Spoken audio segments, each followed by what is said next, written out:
ചൂലൂർ ശൂരനെല്ലൂർ ശ്രീ കടലായി ശിവക്ഷേത്രത്തിലെ ഈ വർഷത്തെ മഹാശിവരാത്രി ആഘോഷിച്ചു. കാരുമാത്ര ഗുരുപദം വിനോദ് ശാന്തിയുടെ നേതൃത്വത്തിൽ ഗണപതി ഹോമത്തോടുകൂടിയാണ് ചടങ്ങുകൾ ആരംഭിച്ചത്. തുടർന്ന് ഉഷപൂജയ്ക്ക് ശേഷം വിശേഷാൽ രുദ്രാഭിഷേകവും പഞ്ചവിംശതി കലശാഭിഷേകവും നടത്തി.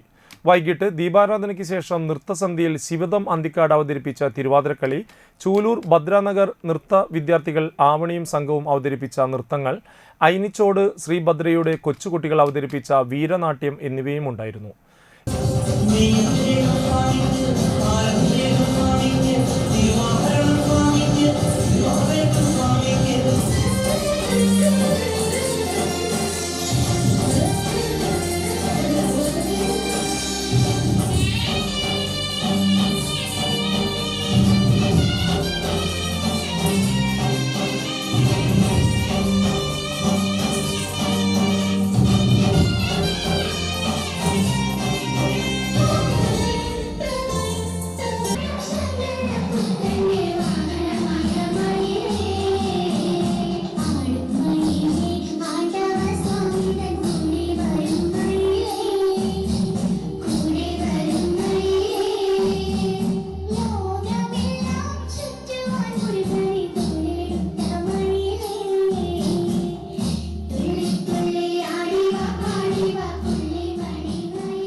രാത്രിയിൽ 4 യാമങ്ങളിലായി ചതുർയാമ പൂജയും നടത്തി.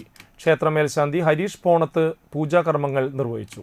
ക്ഷേത്രസമിതി രക്ഷാധികാരി പ്രദീപ് അരയമ്പറമ്പിൽ, ഭാരവാഹികളായ അജയഘോഷ് കാണാശ്ശേരി, ദിനേഷ് അരയമ്പറമ്പിൽ, അഡ്വക്കേറ്റ് സന്തോഷ് കുമാർ അരയമ്പറമ്പിൽ, അനിൽ ചെമ്മാമ്പുള്ളി, സുധാ വിശ്വനാഥൻ എന്നിവർ നേതൃത്വം നൽകി.